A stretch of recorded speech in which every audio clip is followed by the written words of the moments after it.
Assalamualaikum warahmatullahi wabarakatuh.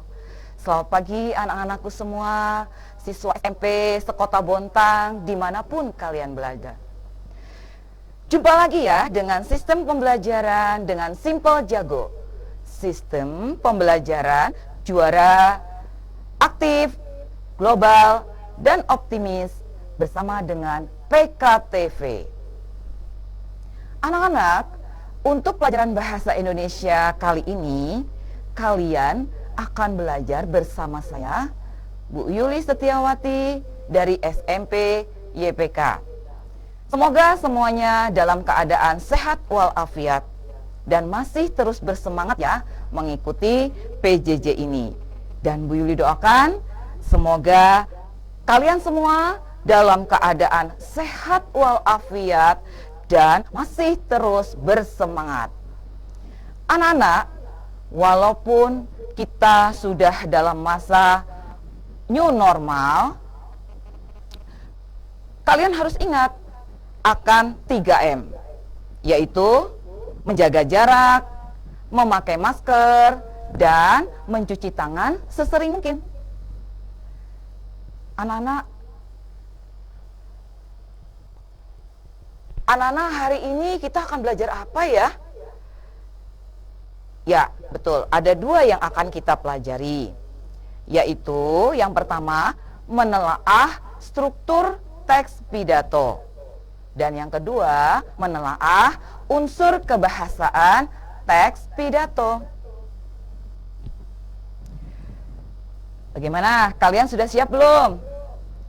Sudah siap ya? Baik. Oh iya anak-anak, jangan sampai lupa, sebelum kita belajar tentang menelaah struktur teks pidato dan menelaah unsur kebahasaan teks pidato pada pagi hari ini, mari kita bersama-sama berdoa, semoga apa yang kita pelajari pagi hari ini mendapat ridho dan berkah dari Allah Subhanahu wa Ta'ala. Doa mulai. Selesai. Baik, anak-anak, struktur teks pidato.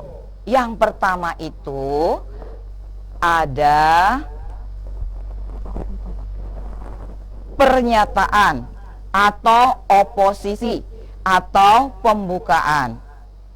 Ya.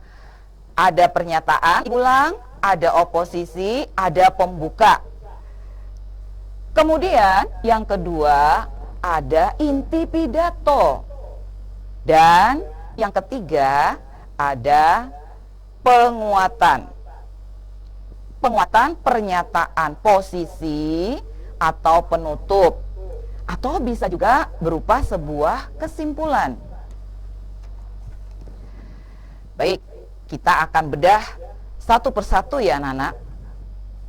Apa itu pernyataan atau oposisi atau pembuka?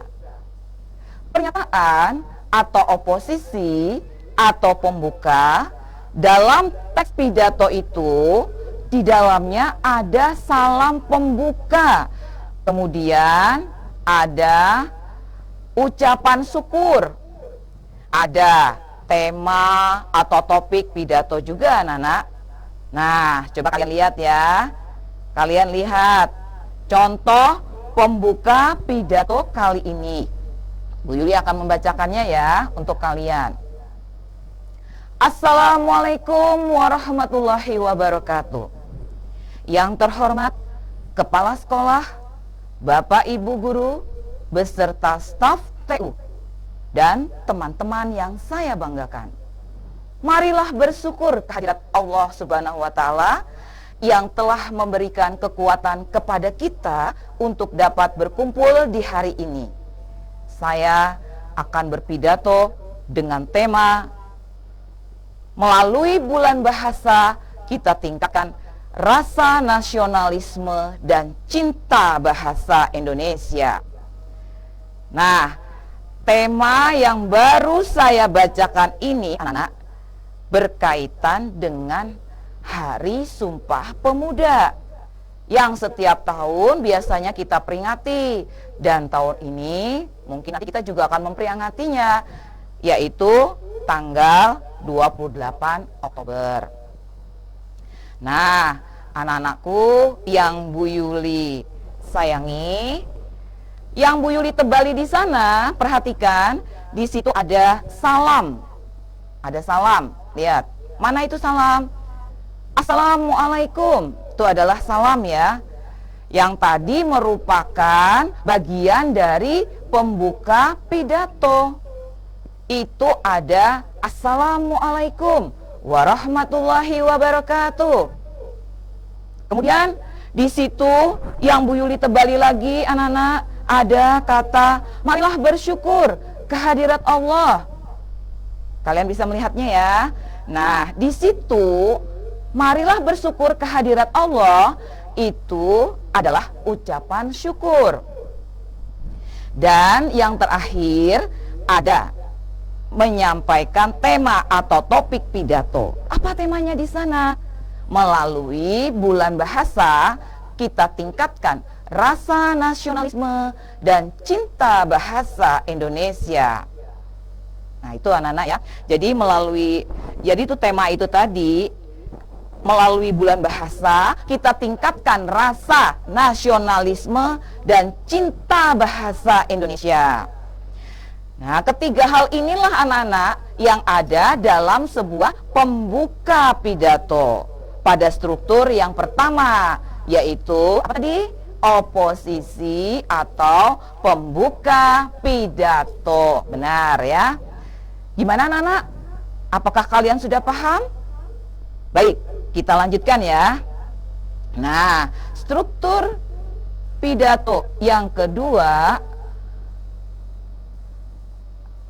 adalah inti pidato. Jangan lupa inti pidato, karena inti berarti ya isi pidato.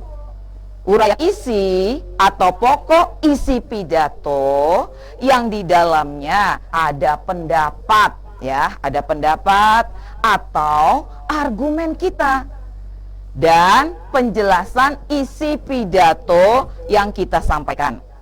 Coba lihat ini ya, karena tadi temanya itu tentang bahasa Indonesia, maka inti atau isi pidatonya tentu saja tentang bahasa Indonesia. Bu Yuli bacakan ya. Teman-teman, merupakan kebanggaan tersendiri bagi kita memiliki bahasa Indonesia. Bahasa Indonesia merupakan bahasa persatuan dan kebanggaan kita. Bahasa Indonesia juga merupakan bahasa pengantar dalam ilmu pengetahuan. Kita harus mencintai bahasa Indonesia sebagai bahasa nasional kita. Nah, inilah yang dinamakan inti atau isi pidato anak-anak, yang di dalamnya ada argumen atau pendapat. Apakah argumen kita itu semua tentang pendapat kita? Bahwa kita harus bangga memiliki bahasa Indonesia, bahwa bahasa Indonesia merupakan bahasa persatuan kita.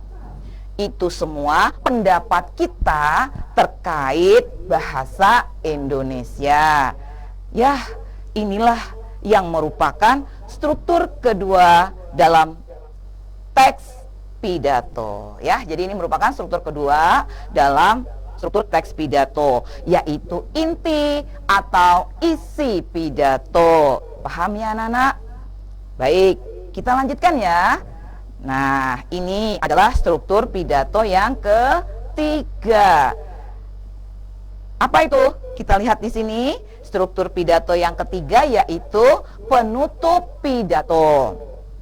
Dalam sebuah penutup pidato biasanya ada simpulan pidato. Ya anak-anak ya, ada simpulan pidato, ada ucapan maaf, ada ucapan ada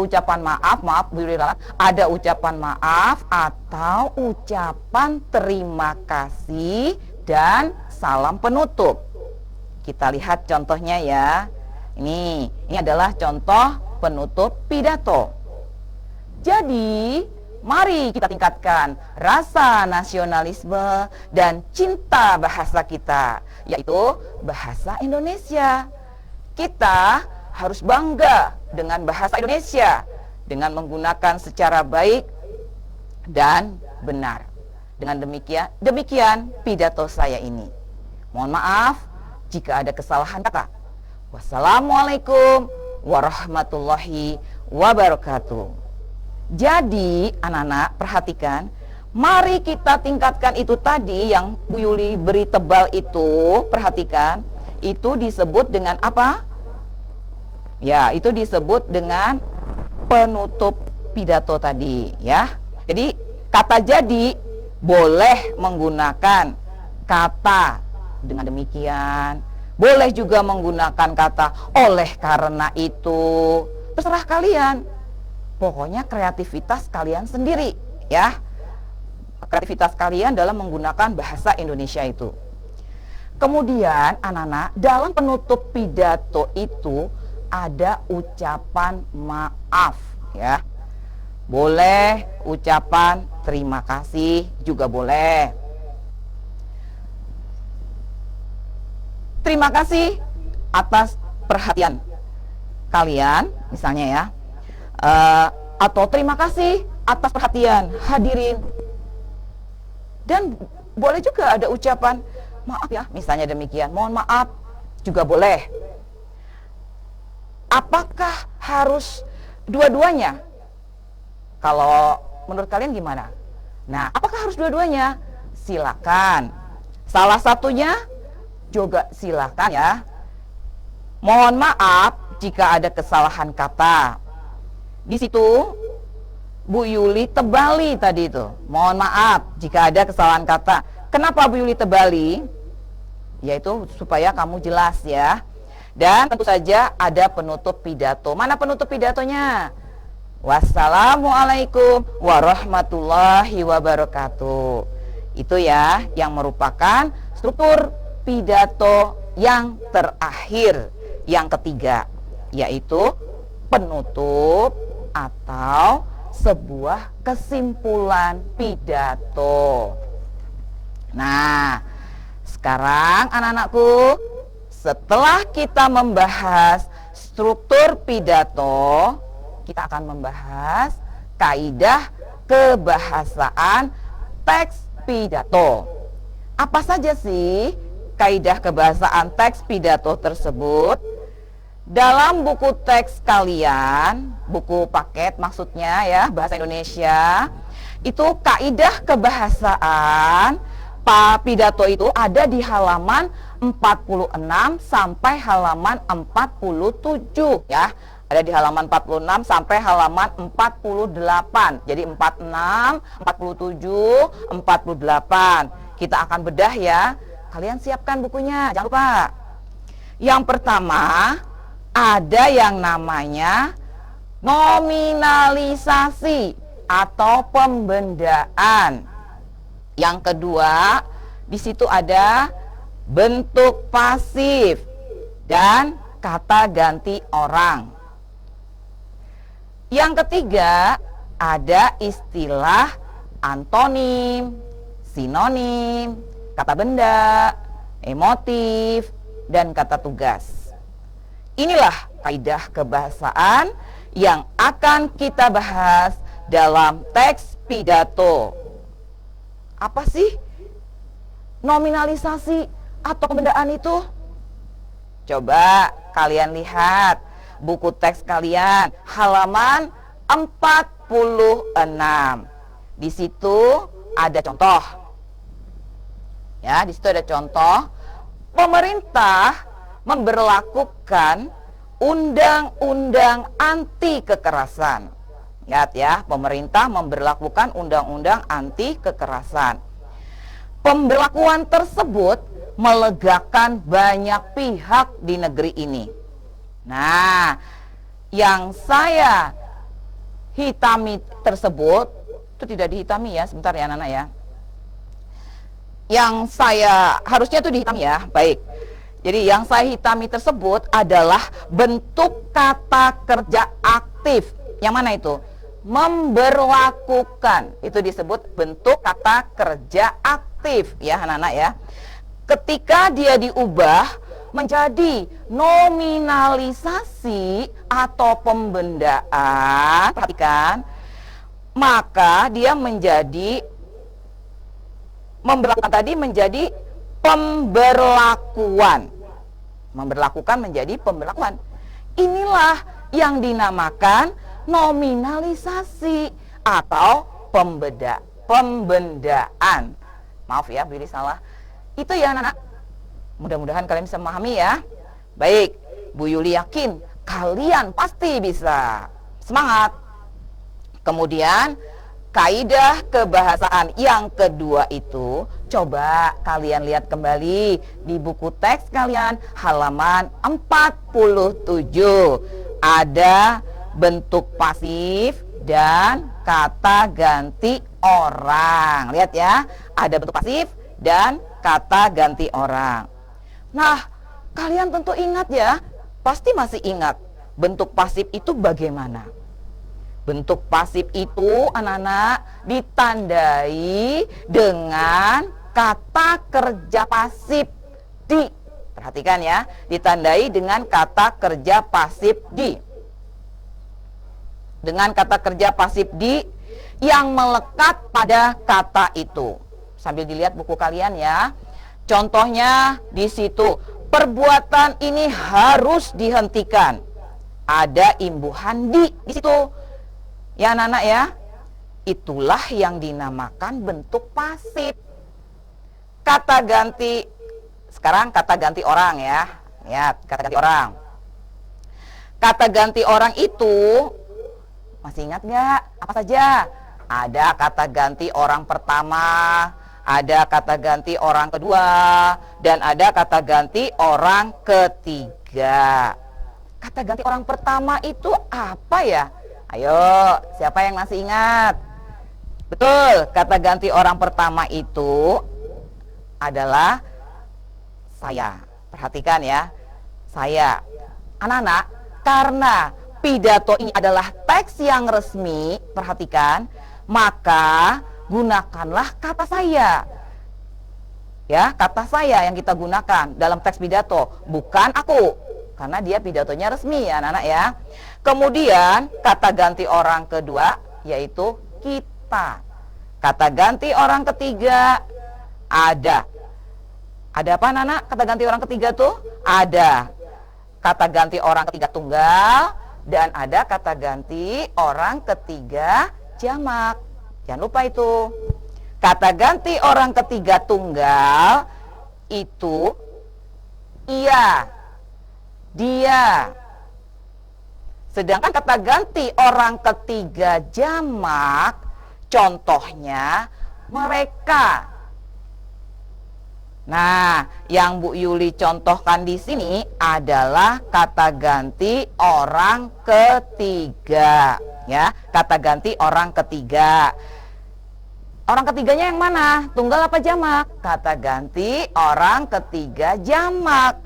Mereka adalah bangsa yang bermartabat. Nah, kalau kalian sudah lupa misalnya ya, kalian boleh membuka lagi referensi terkait kebahasaan ya. Buka lagi pedoman umum bahasa Indonesianya. Buka lagi buku-bukunya tentang kebahasaan seperti itu ya anak-anak ya.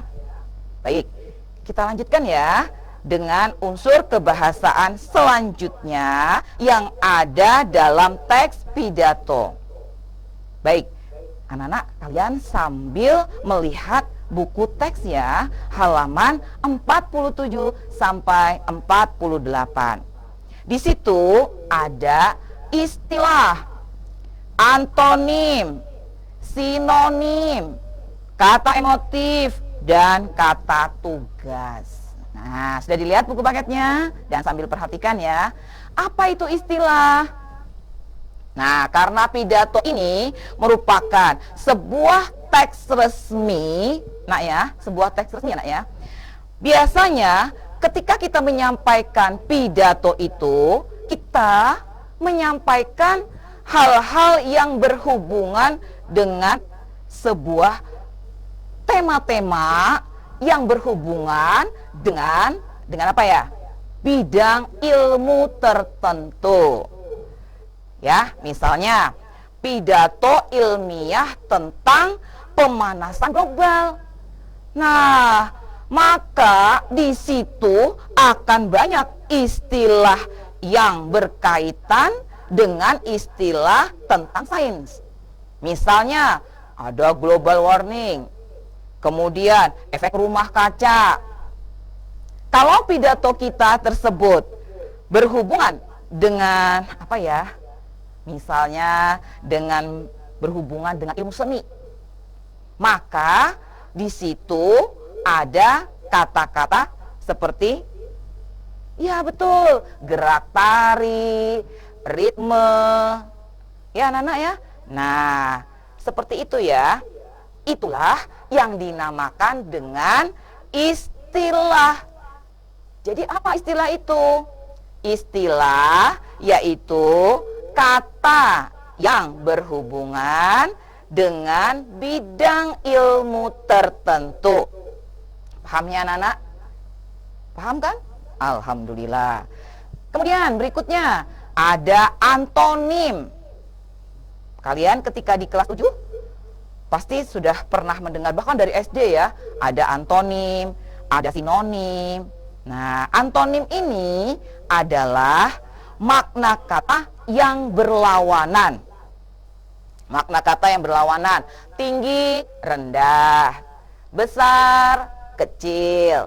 Nah, anak-anak, ini ya, jadi digunakan istilah apa antonim tadi. Kenapa Bu ini kok digunakan?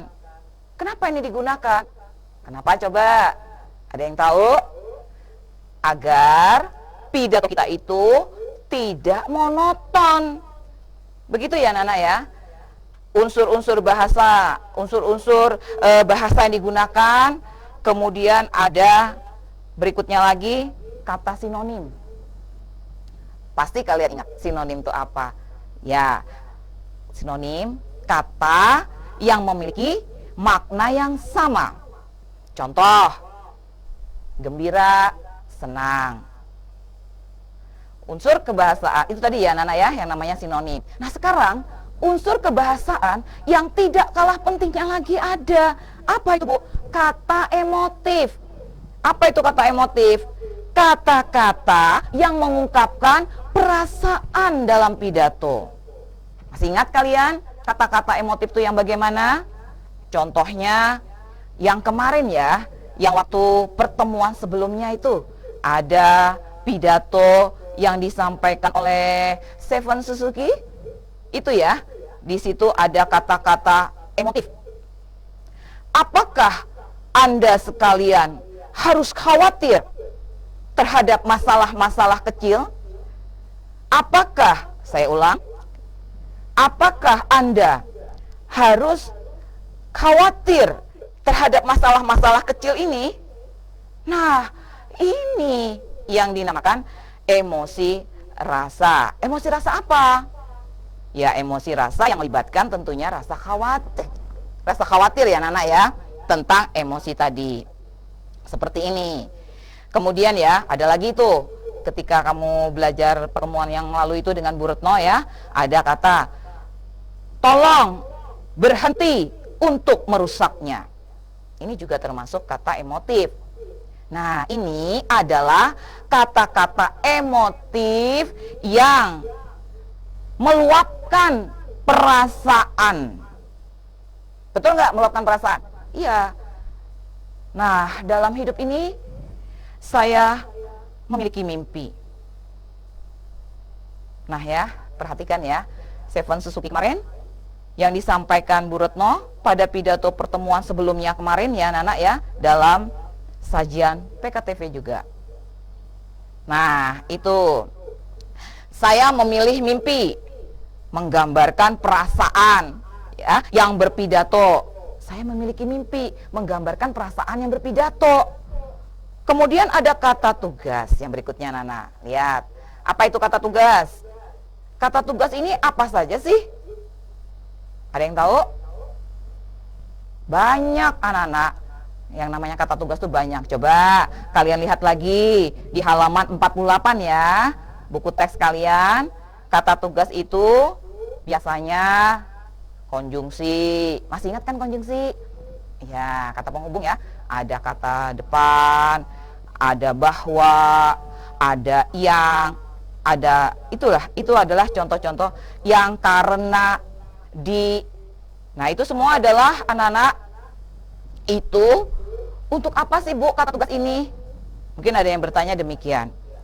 Kata-kata tugas itu anak-anak digunakan dalam teks pidato agar kalimat dan paragraf dalam sebuah teks pidato itu memiliki kepaduan satu sama lain. Saya ulang. Kenapa kok kata-kata tugas itu digunakan dalam teks pidato? Agar kalimat dalam paragraf dalam teks pidato itu memiliki kepaduan satu sama lain. Nah, ya, tolong dibaca ya anak ya. Buku kalian, buku paket kalian, buku teks kalian, halaman 47 sampai 48. Atau kalian juga bisa untuk memperkaya wawasan kalian tentang teks kebahasaan ini, kalian bisa mencari buku-buku lain anak-anak yang terkait tentang pidato ya. Baik, anak-anakku semua, Ibu rasa cukup sekian ya pembelajaran kita kali ini. Bu Yuli harapkan kalian bisa memahami apa yang sudah Bu Yuli sampaikan hari ini ya anak-anak. Ingat anak-anakku, kalian itu adalah calon-calon pemimpin bangsa ini. Kalian adalah calon-calon pemimpin bangsa ini. Kalian adalah garda depan bangsa ini. Kalian adalah tulang punggung bangsa ini. Karena itu, bersemangatlah untuk membangun bangsa ini dengan cara, bagaimana caranya? Rajin belajar dan semangat yang kuat untuk membangun negeri ini. Terima kasih anak-anakku. Kita akan berjumpa lagi pada pembelajaran selanjutnya. Wassalamualaikum warahmatullahi wabarakatuh. Salam literasi.